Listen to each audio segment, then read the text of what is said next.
My name is Quaiyum Khan. I am a founder trustee of the Independent University today. I'm going to have a conversation with you because I have an idea that I think you'll find quite interesting and rather unusual to be placed in public.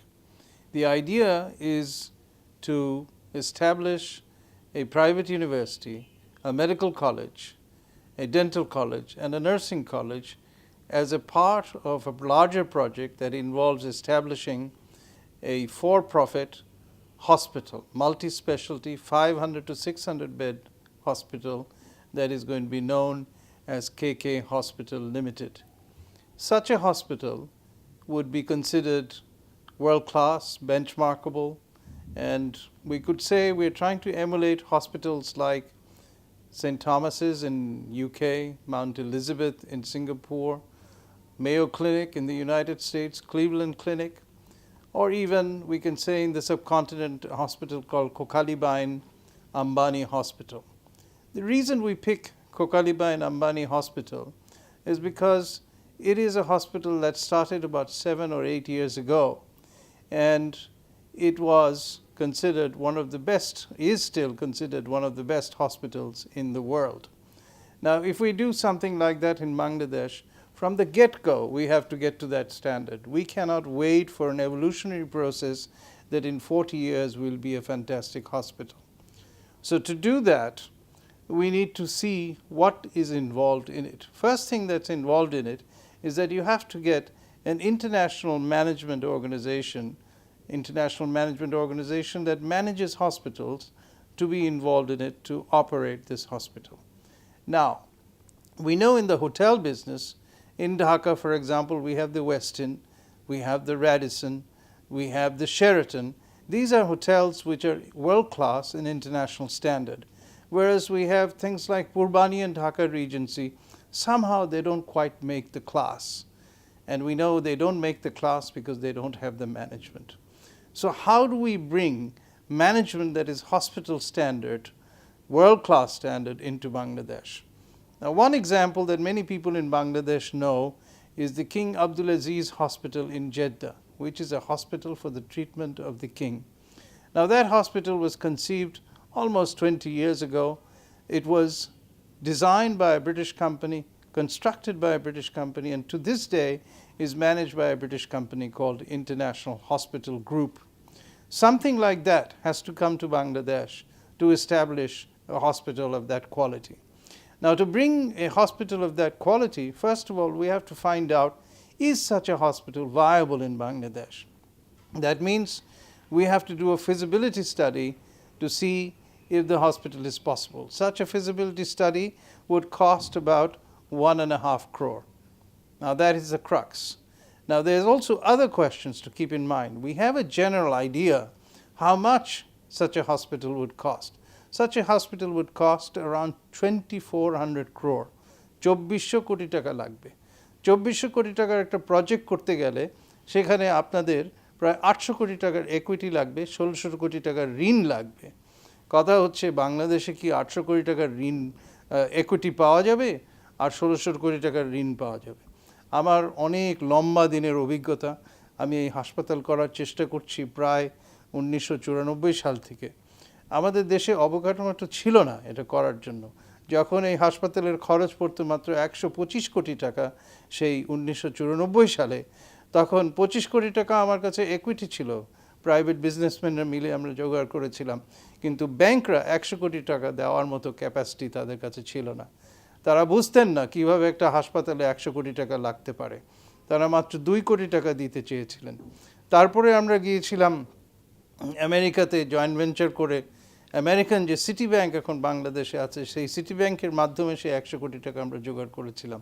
তবে আমাদের economy তখন নাজুক ছিল, political সিচুয়েশনের instability ঘটতো কিছুদিন পর পর, এবং সেই জন্য তারা এখানে আসতে they became reluctant to come to Bangladesh in 1996 and they withdrew from the project.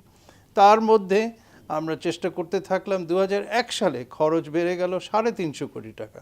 350 কোটি টাকায় আমরা যখন পৌঁছালাম, তখন 50 কোটি টাকা আমরা equity দিব, 300 কোটি টাকা ব্যাংকরা দিবে। তখনও কিন্তু বাংলাদেশের ব্যাংকরা 300 কোটি টাকার ঋণ দেওয়ার জন্য প্রস্তুত ছিল না, সেই জন্য প্রজেক্টটি হয়নি। 2007 সালে অ্যাপোলো হাসপাতাল হয়, সেটা বিদেশি টাকা দিয়ে হয়।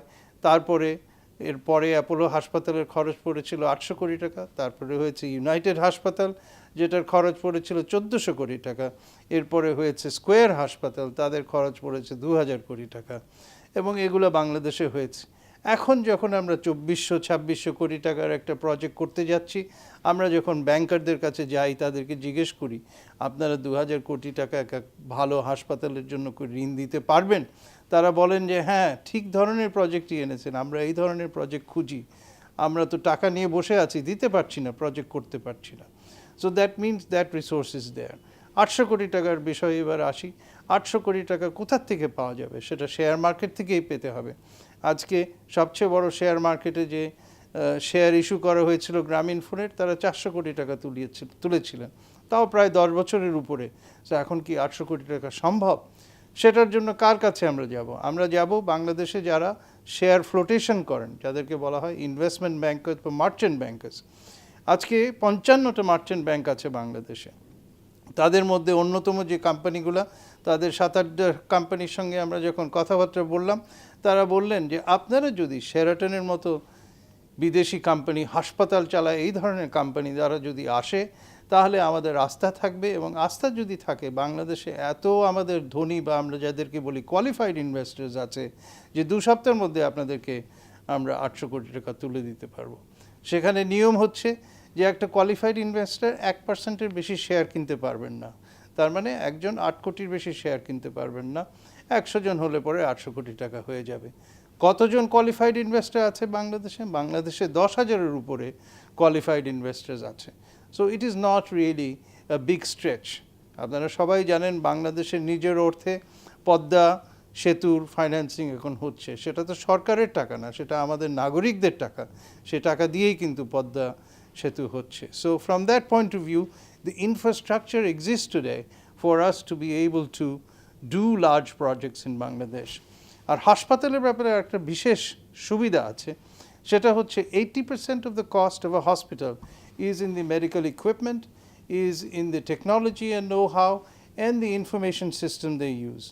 So these things are such a potentially large business that there are global medical companies like Philips, Siemens, General Electric, Hitachi, Toshiba, Samsung, these kind of companies. There are 7 or 8 other companies that exist.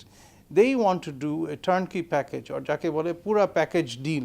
They want to supply everything. এবং তারা সব কিছু যখন supply করে, তারা আরও বলতে চায় যে আমরা ডেভেলপ কান্ট্রিজের কোম্পানি, আমরা আপনাদেরকে ফাইন্যান্সিংও করতে পারি, যাকে বলে সাপ্লায়ার্স ক্রেডিট। সাপ্লায়ার্স ক্রেডিট নিলে পরে একটা সুবিধা বাংলাদেশে আছে, এটাকে বলা যেতে পারে ভার্চুয়াল ইনফ্রাস্ট্রাকচার। সেই ভার্চুয়াল ইনফ্রাস্ট্রাকচারটা হচ্ছে যে বাংলাদেশ ব্যাংকের নিয়ম করে দেওয়া হয়েছে যে 4.5% ইন্টারেস্ট নিচে যদি আপনি ধার নিতে পারেন বিদেশ থেকে, সাপ্লায়ার্স ক্রেডিট নিতে পারেন, তাহলে কারো অনুমতি দরকার হয় না। বাংলাদেশ ব্যাংকে জানালে তারা শুধুমাত্র বলে দিবেন কোন ব্যাংকের মাধ্যমে আপনি কাজটা করবেন। তার মানে এখানে রেড টেপ যেটাকে বলে, সরকারি জটিলতা অনেক কমে গেছে। এই পরিস্থিতিগুলা সম্বন্ধে সবার কাছে ইনফরমেশনটা নাই। ডাক্তাররা ডাক্তারি করেন, তাদের কাছে কমার্শিয়াল ব্যাপারের নিয়ম কানুন বা পরিস্থিতি সম্বন্ধে আইডিয়া নাই। আর যারা ব্যবসা করেন, তারা ব্যবসা নিয়ে ব্যস্ত, তারা ডাক্তারি প্রফেশনের সিচুয়েশন কি প্রফিটেবিলিটি, এটা সম্বন্ধে তাদের আইডিয়া নাই। ইনফ্যাক্ট বাংলাদেশে এখন হাসপাতালদের প্রফিট রেট, এই যে হাসপাতালগুলোর কথা বলছি, আমরা যা দেখি তাতে 45, 50, 60% রেটে তারা প্রফিট করছে। ন্যাচারালি আমরা যারা ব্যবহার করি হাসপাতালের ফ্যাসিলিটিগুলো, আমরা অনেক সময় ফিল করি যে টাকা বেশি নেওয়া হচ্ছে, সেবা কম দেওয়া হচ্ছে। সো আমাদের উদ্দেশ্য এখানে ইন্টারন্যাশনাল স্ট্যান্ডার্ড যদি আনতে হয়, তাহলে আমাদের সেবা একটু বাড়িয়ে দিতে হবে, এবং we have to be sustainable. Now, why am I talking to you? Why am I talking to a group of people, not necessarily businessmen? কারণ এই যে teaching hospital, none of the hospitals we have in the private sector are teaching hospitals in the international standard.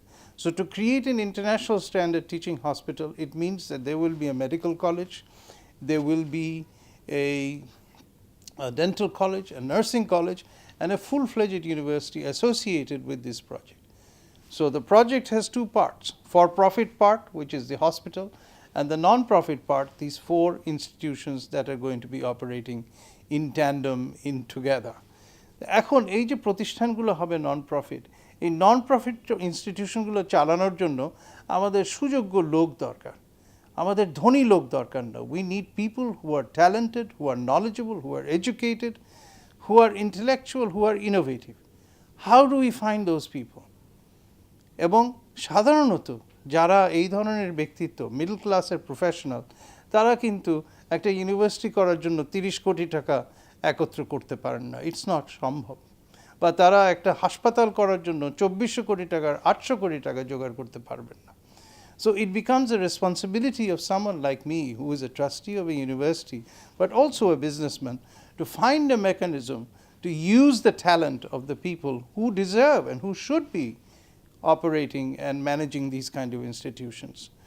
So we have devised a system to give an opportunity to those who always say, আমরা এইসব জায়গায় কাজ করি, কিন্তু আমরা যেখানে কিভাবে কাজ করা উচিত আমাদের বলার অধিকার থাকা উচিত, সেই অধিকারটা আমাদেরকে দেওয়া হয় না। সেই অধিকার দেওয়ার জন্য আমরা একটা টেস্ট ডেভেলপ করেছি।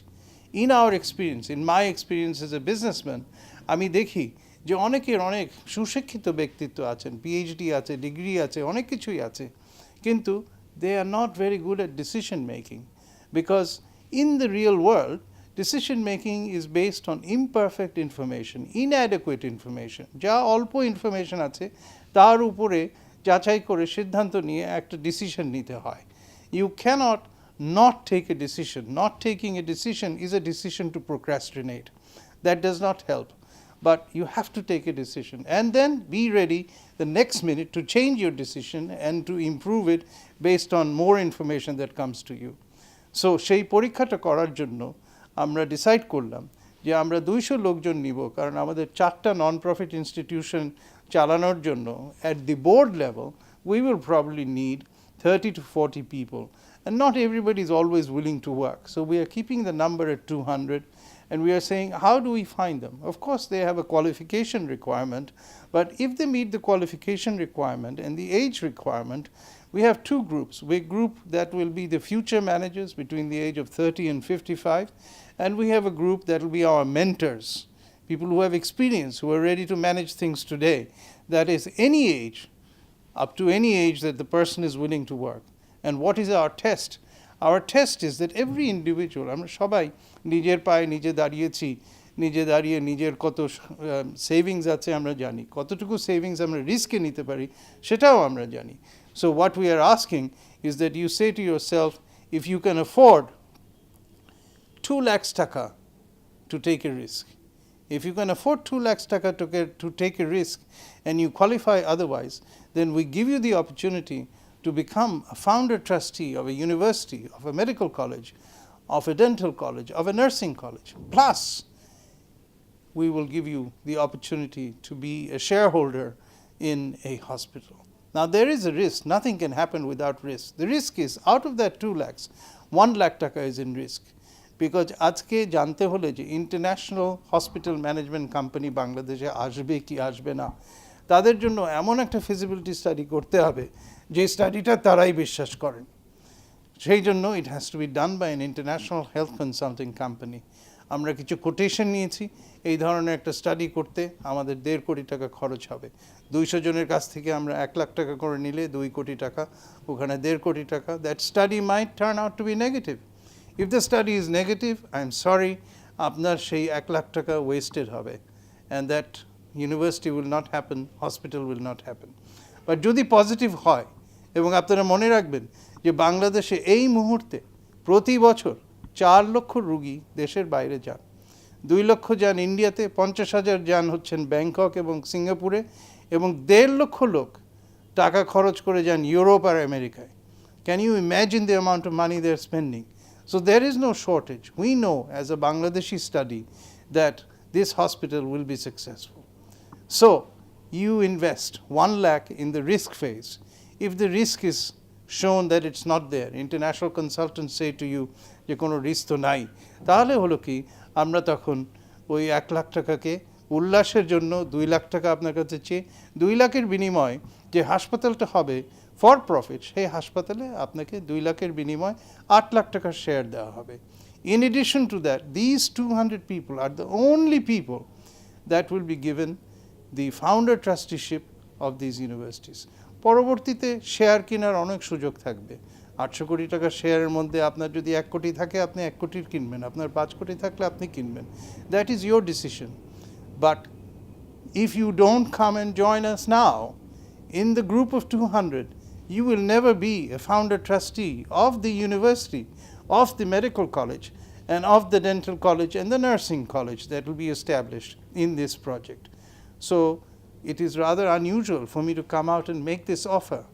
I am from that same background. যদিও আজকে আমি একটু সচ্ছলতা আছে, আমি কিছু ব্যবসা করেছি। I come from an academic family. My father, Dr. Majid Khan, he was a professor before he became anything else. After he was a professor, he became an international executive. After international executive, he was a minister in Bangladesh, and after minister, he was an ambassador. And after an ambassador, he helped to establish Independent University Bangladesh. So this was not the product of a wealthy man. This was not the output of people who can write a check for 10 crores in a minute. That did not produce or found an industry like the private universities. আপনারা ঘুরে ফিরে দেখেন যে ইউনিভার্সিটিগুলো ভালো করছে, সেগুলো ধনী লোকের জন্য ভালো করছে না, এগুলো ভালো করছে because of middle class qualities of intellectualism, of integrity, of professionalism and education. তাদের মাধ্যমেই, whether you're talking about Brack University, North South University, or IUB, or East West University, they are all focused on the middle class population of the country. So এটা স্মরণ করে, middle class does not get the opportunity, কারণ আজকে একটা university করতে 30 কোটি টাকা লাগবে, মিডল ক্লাসের প্রফেশনালের 30 কোটি টাকা জোগাড় করার সম্ভাবনা নাই। So this is why I'm bringing the offer to you. I am one of you, and I hope you will be one of me and will join and will build this project. So please come and join. Thank you very much.